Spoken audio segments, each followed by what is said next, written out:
Olá, eu sou a professora Marô, estou aqui novamente para mais uma aula de língua portuguesa. Hoje nós encerraremos a unidade 4, que foi começada na aula passada. Trabalharemos as páginas 67 a 72. Quem lembra da narrativa, do texto que a professora leu na aula passada, da traquinagem do bisavô? Essa aula falará muito sobre isso. Então vamos lá? Nossa rotina. Estudar a travessura do bisavô, se precisar voltar no texto, leia-o novamente, a professora não vai ler ele hoje de novo. Assistir a videoaula. Fazer a leitura individual das páginas 67 e 68, que é estudar a língua. O aluno em casa pausa o videoaula e faz as atividades. Acompanhar a explicação da professora das páginas 67 a 72. Continuar assistindo ao videoaula. Fazer as atividades das páginas 67 a 72, que consiste no estudar a língua, ortografar, desafio e produzir texto. Tudo isso eu vou explicar. E em seguida a tarefa. O aluno em casa, depois do final da aula, vai encaminhar tudo isso para o seu professor. Então vamos às atividades. Estudar a língua. A narrativa O Bisavô e a Dentadura revela costumes e tradições mineiras, como o gosto de reunir a família em volta da mesa na hora das refeições, o prazer de saborear a comida caseira, os pratos típicos, os doces. Mas revela também o pouco do jeito de falar das pessoas de Montes Claros. Dizem que os mineiros são muito tranquilos, calmos, falam devagar, e eles têm um jeitinho bem tranquilo de falar mesmo, e usam algumas expressões que são bem conhecidas, como uai, né, ó gente, e dizem que eles costumam também juntar duas palavras e pronunciar uma só. Agora mesmo vocês vão ver uma atividade sobre isso. Essa linguagem é a linguagem coloquial, é a linguagem que a gente fala no dia a dia, com quem nós temos intimidade. Observe um exemplo retirado do texto. Ó, gente, não brinca assim que eu fico com nojo, uai. Nesse trecho, nós temos aí características da linguagem do mineiro. Os habitantes de cada lugar têm seu jeito de falar, o modo de pronunciar as palavras, o ritmo da frase e as palavras que fazem parte do vocabulário. Então, a professora deu um exemplo dos mineiros. Será que isso acontece no Brasil inteiro? Nós vamos ver daqui a pouco. Questão número 1. No exemplo anterior, quais termos são próprios do modo de falar da Mariquinha? O exemplo anterior é esse aqui, ó. Ó, gente, não brinca assim que eu fico com nojo, uai. Eu quero saber quais são as palavras desse trechinho aqui, que mostra pra gente o modo de falar da Maroquinha, o jeitinho dela falar. Escrevam aí. Número 2. Você conhece o dicionário mineiro? Ultimamente a gente tem visto muito isso nas redes sociais. Ele apresenta expressões e frases que procuram reproduzir o modo de falar de algumas regiões de Minas Gerais. Decifre estas. A professora vai ler todas. Depois eu vou dar a resposta da letra A para vocês como exemplo, tá bom? Letra A. Li de leite. B. Mastumate. C. Trá da porta. D. Badacama. E. Nossa Senhora. F. Doidi demais. Doide demais. G. Angionte. H. Vite perfume. I. Quai na hora. J. Cotô. K. Pronostamuino.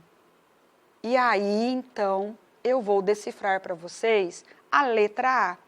Se alguém pensou em litro de leite, acertou. E você vai tentar, então, descobrir o restante. Mas eu não consegui, professora. Troque ideia com um adulto, né? Troque ideia com a sua professora, você vai ver que isso daqui é bem interessante. É muito gostoso de fazer. Continuando, nós temos aqui o mapa do Brasil dividido em regiões, né?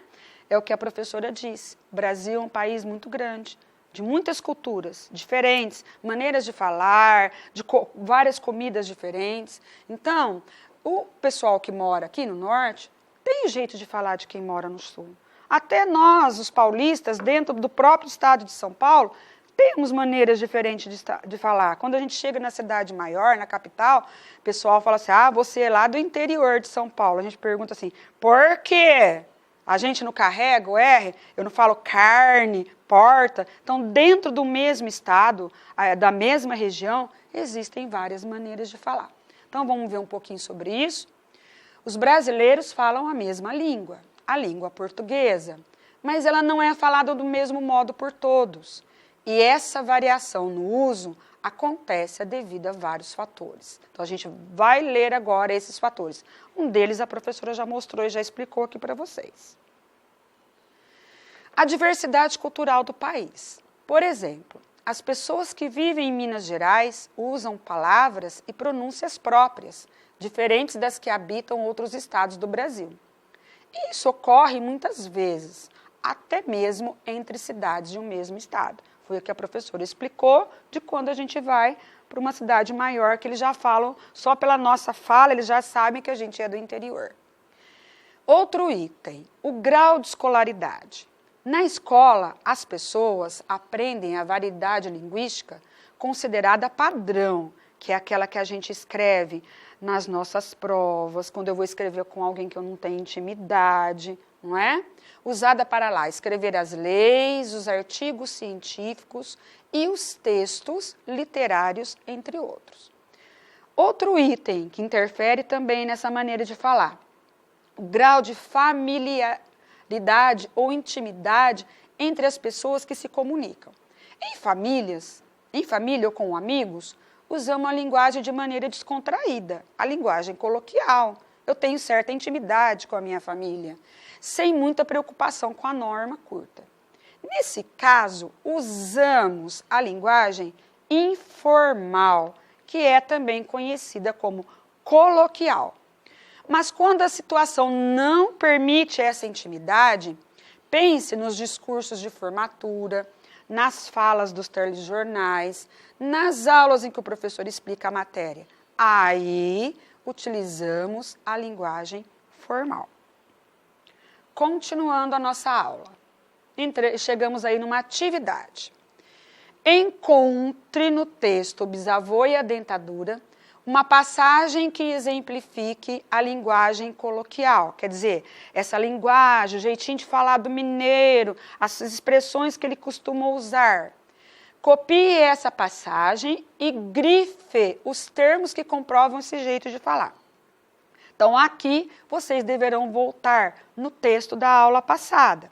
Leia o texto, procure, aí está pedindo para você copiar uma passagem, né? Às vezes você vai encontrar 2, 3, se até quiser colocar mais de uma, não tem problema. Copie, depois de copiar, você vai circular, vai grifar o termo, essa expressão que você achou lá, do jeitinho do mineiro falar. Questão 2. Assinale o trecho que apresenta a linguagem formal.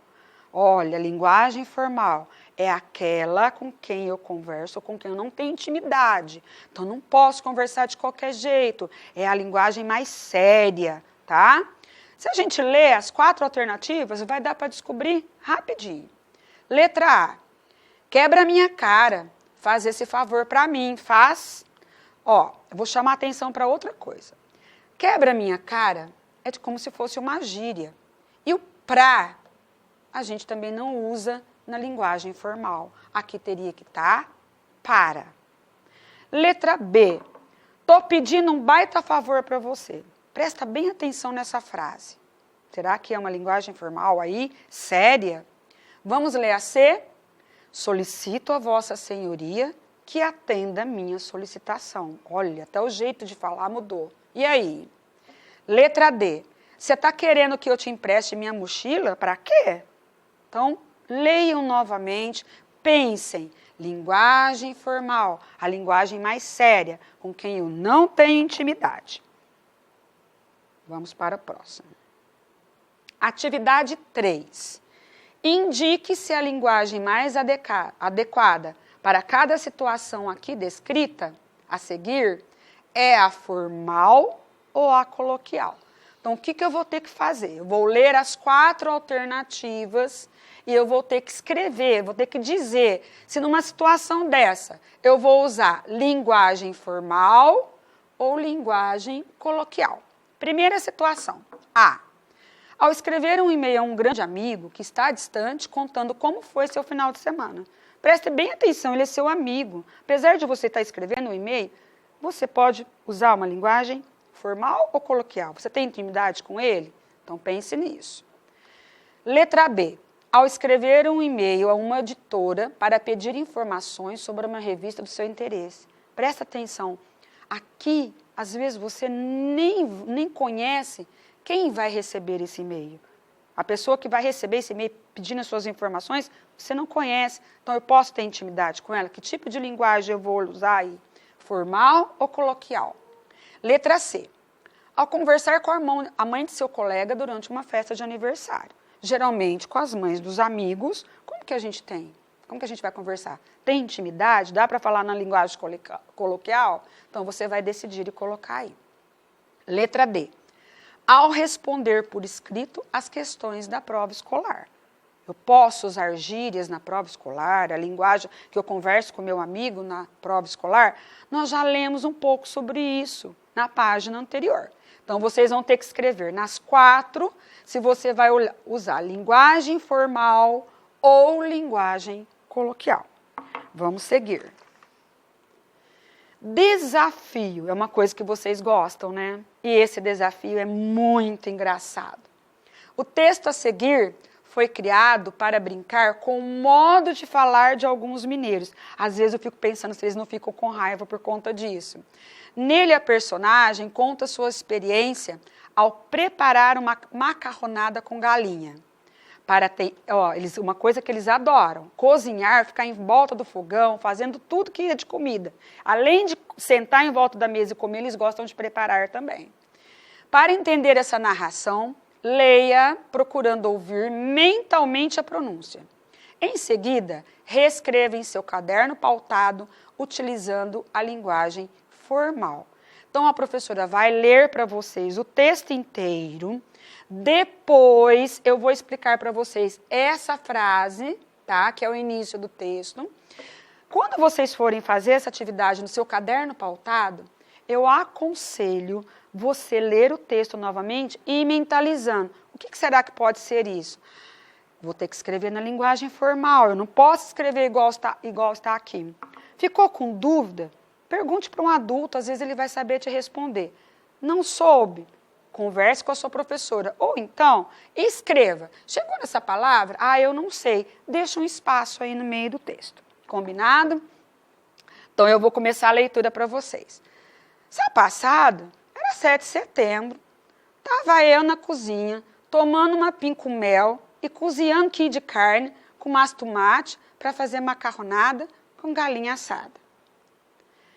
Caí de susto quando vi um barulho e vi de dentro do forno, parecendo tiro de guerra.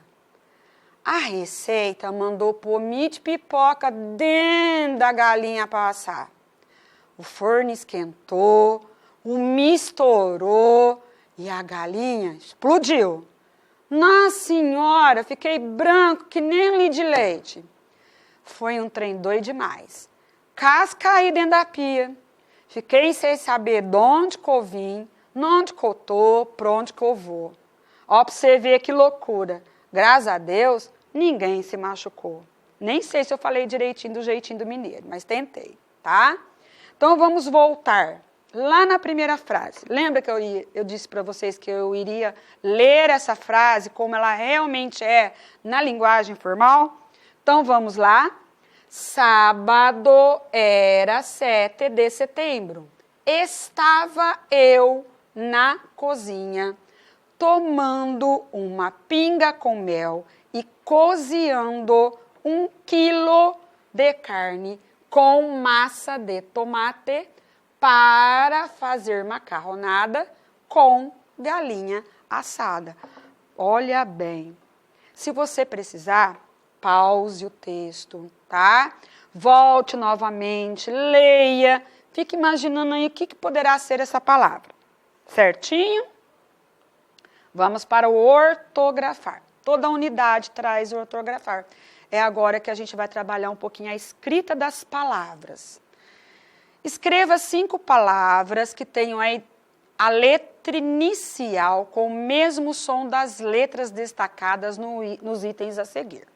Então, olha, primeira coisa que a gente tem que ver aí, as 5 palavras teriam que ter no início o som da letrinha que está destacada ali.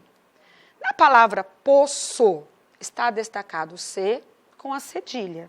Então, eu tenho que pensar, poço, som de Sá, C, Si, So, So, som de S. Ou então, do C, do Si. Letra C com E, letra C com I. Vou dar um exemplo. Saudade, saúde, tá? E aí você vai continuar. Lembre-se, nenhuma palavra começa com o C e a cedilha, tá? Todas deverão começar com a letra S ou então com o C, E, C, I, tá? Número 2, carro. O que a gente tem destacado ali? Os 2 R's, o som forte, né? Do R. Então, as palavrinhas do item 2 deverão começar com R, um R só. Vou dar um exemplo. Rua, roda, e aí vai. Tenho certeza que vocês vão descobrir várias palavras aí. Número 3, bisavô. A letrinha destacada é a letra S. Mas será que essa letra S tem som de Sá, C, Si, So, Su? Vamos ler de novo? Bisavô. Ela tem som de Z. Então, aqui no número 3, as palavrinhas deverão começar com a letra Z. Vou dar 2 exemplos. Zangado, zumbido. E aí você pode descobrir mais 5, 6, quantas você quiser. Nós vamos para outra parte da unidade agora, que é produzir texto. Tá? A professora vai ler, vai explicar, e aqui a gente também terá umas adaptações. Você já estudou o texto narrativo, portanto, sabe que nesse tipo de texto, o narrador conta uma história vivida por uma ou mais personagens num determinado tempo e lugar. Nesta aula, você produzirá um texto narrativo, semelhante ao que leu nesse módulo. Lembra lá do início, da primeira aula que a professora leu para vocês? Ou seja, contará uma história engraçada, uma história de humor. Para auxiliá-lo na elaboração de sua atividade, de sua narrativa, vamos observar alguns elementos do texto, o bisavô e a dentadura. Então, como se fosse um roteirinho, e a professora vai respondendo com vocês. Responda caso seja chamado por seu professor. Quem conta a história participa ou não dos fatos narrados? Na aula passada, eu tinha uma pergunta sobre isso. Nós vimos que o narrador dessa história, ele conta, né? Ele fala lá no começo da historinha que ele escutou essa história de uma amiga. Então, ele está contando a história, ele não participa. Mas o narrador também pode participar da história, tá bom? Onde se passa a história? Essa daqui. Foi lá em Montes Claros, uma cidade do estado de Minas Gerais. Quem participa da história? Um monte de gente, né, da família deles lá. O avô, a avó, o pai, a mãe, bisavô, filhos, netos, a conhecida, amigos. Eles adoram encher a mesa de gente. Qual é o enredo da história? O que é o enredo? O enredo é o conjunto dos fatos que acontecem na história. É tudo que vai acontecer na história. É como se fosse o assunto da história, tá? Então, aqui a gente viu que o enredo era a brincadeira, né, do bisavô. A dentadura que ele colocava no copo, todo mundo ficava com nojo, até que ele resolveu fazer uma brincadeira com todo mundo. Ou seja, quais os fatos principais da história? 5. O que torna essa história engraçada? O que tornou essa história engraçada foi a vingança do bisavô no final, né? Assim, foi antes, mas ele declarou, ele escondeu um pouquinho, mas depois ele contou no final o que ele fez, tá bom? Continuando.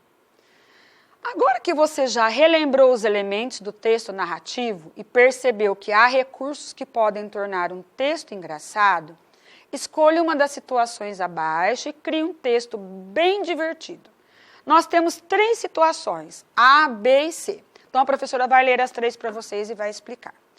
Conte, a proposta A, conte a história de um garoto ou garota que estava indo para uma festa e que antes de chegar ao local do evento escorregou, caiu no meio da rua. Proposta B, a família estava toda reunida para o almoço de domingo. De repente, a dentadura do vovô voou longe, caiu dentro da tigela de feijão. Conte essa história, incluindo o que aconteceu depois. E a proposta C, que é uma história completamente inventada por você. Então, o primeiro passo, a professora vai passar, o primeiro passo é você escolher a sua proposta, o planejamento do texto. Defina e anota em seu caderno. Que proposta escolherá, quem será e como será a personagem principal da sua história, se haverá outras personagens na história e quem serão. Não crie muitas. O que fará para transformar essa situação em uma história engraçada? Quem será o narrador da história? Será você mesmo ou você vai contar a história de alguém? Se a própria personagem é alguém que não participa dela. Continuando. Segunda parte, a produção de texto. Escreva a história apresentando todos os detalhes importantes para que ela fique engraçada. Pode ser detalhes sobre os lugares, a aparência, a personalidade da pessoa, ações ou reações da personagem central ou de outros personagens. Continuando. A terceira parte, que vai ser meio alterada. Em vez de você seguir esse roteiro, o que nós pensamos? Você vai escrever o seu texto no seu caderno, vai enviar para a sua professora. Aqui pede para você dar para um coleguinha ler e ele te ajudar a fazer a correção. Fica meio inviável. Então, nós pensamos assim, você envia para o seu professor vai olhar e dar as devidas devolutivas para você. Combinado? Vamos ver o que é para a gente agora. Chegou a hora da tarefa. A aula está acabando, tá? Nós já fizemos os 4 exercícios anteriores na aula passada, hoje começaremos pelo número 5. Nas passagens a seguir, encontre palavras ou expressões da linguagem coloquial, que é aquela linguagem que a gente tem intimidade, é o jeitinho de cada um falar. Lembram disso que a professora já explicou? Depois construa uma frase com cada uma delas. Então, ó, eu vou dar um exemplo. E todos mastigavam e repetiam, porque a fartura ali em Montes Claros, naquele tempo, era um espanto de tanta. A linguagem coloquial aqui, a expressão era um espanto de tanta. E aí você vai ter que fazer uma frase com essa expressão. Eu vou dar um exemplo. O garoto gostava de estudar. O tempo que ele passava estudando era um espanto de tanto. Então, olha aí, né? Eu dei um exemplo com essa expressão. Aí vocês vão ler as duas, tá? Circular o que vocês acham que é a linguagem coloquial aí e fazer uma frase com cada uma delas. Questão 6. Leia as palavras e expressões do quadro. Então, a gente tem um quadro com palavras de linguagem formal, um quadro com palavras de linguagem informal.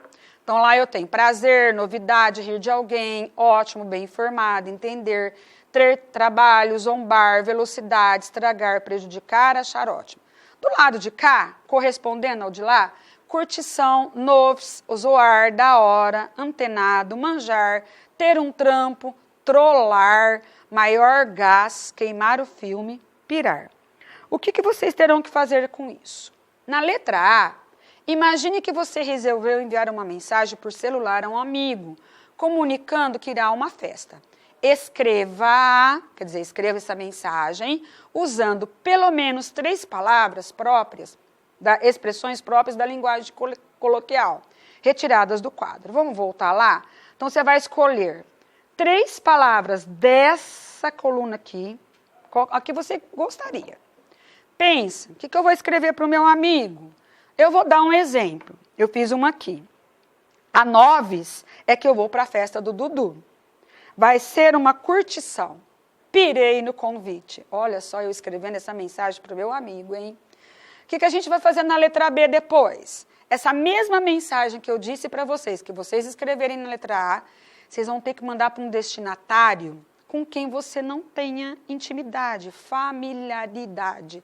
Você vai ter que usar a linguagem adequada. Nessa aqui, você vai ter que usar essas palavras aqui. Então, o que eu disse ficaria assim, ó. Vamos lá? Na letra B, a novidade é que eu vou para a festa do Dudu. Vai ser divertido. Achei ótimo ter sido convidada. Olha como que ficou diferente, né? Próxima, questão 7. O texto a seguir é uma anedota anônima. Leia-o e responda as questões. Perdido na cidade. Um caipira veio para a cidade grande e ficou completamente perdido. Então perguntou para um sujeito que estava sentado na praça fumando. Dia, moço, o senhor sabe onde é que fica o terminal de ônibus da Praça da Árvore? Praça da Árvore, corrigiu o sujeito. Isso, exatamente. Praça da Árvore. Fica ali, ó, na primeira rua à esquerda. Qualquer idiota sabe. Mas é por isso mesmo que eu perguntei para o senhor, uai. E aí, né? Onde está o humor aqui? Ah, o humor nesse texto foi gerado pelo final inesperado. E nesse final, o caipira expõe uma ideia de que está subentendida, ou seja, essa ideia ela não foi dita claramente, com todas as letras, mas ela está ali. Então você vai grifar essa ideia. Onde foi que está essa ideia de humor? O que ele disse que isso ficou engraçado? Letra B. Que ideia está subentendida? Na fala do caipira. O caipira quis dizer alguma coisa com aquela fala dele, mas ele não falou diretamente para a pessoa, mas ele deu a entender o que ele queria passar, tá? C. Essa anedota teria a mesma graça se nela a frase dita pela personagem fosse substituída pela que você escreveu no item B? Por quê? Será, aqui eu vou escrever, tá? O que ele queria dizer, o que ele estava pensando com aquilo. E se eu substituir lá a última frase da anedota pelo que eu escrevi na letra B, a anedota terá graça? Vamos lá, pense um pouquinho. Se tiver dúvida, consulte o seu professor, converse com ele. 8. Treine a leitura do seu texto, pois poderá ser chamado para ler. Isso aqui nós vamos adaptar também. Isso aí você vai conversar com o seu professor. Nesse momento, não tem como a gente fazer essa leitura em sala de aula. Mas você pode combinar com ele. De repente, ele pode pedir para você ler o texto que você produziu. Tá bom? Ou se nós combinamos de enviar em vídeo também, alguma coisa, em áudio, combine com ele e acertem o que vocês acharem melhor. E o 9 é passar a limpo a narrativa de humor que você produziu em sala de aula e já revisou. Isso aí quem vai fazer para você é seu professor. Ele vai revisar e te devolver. O que você terá que fazer? Corrigir o que ele pediu para você corrigir. Então, aqui termina a nossa tarefa. Vamos para a nossa rotina final. Fizemos tudo? Vamos conferir? Estudamos a travessura do bisavô, assistimos a videoaula, leitura individual, estudar a língua. Se precisar, pause o vídeo, vai precisar, gente. É muita coisa. Acompanhar a explicação da professora das páginas 67 a 72. Precisou? Volte. Continuar assistindo a videoaula. Fazer as atividades da página 67 a 72. A tarefa, né? Isso você em casa, entregue para o seu professor, tire as dúvidas se necessário e faça as devidas correções. Não deixem sem corrigir e caprichem, seu professor vai gostar. Até a próxima aula!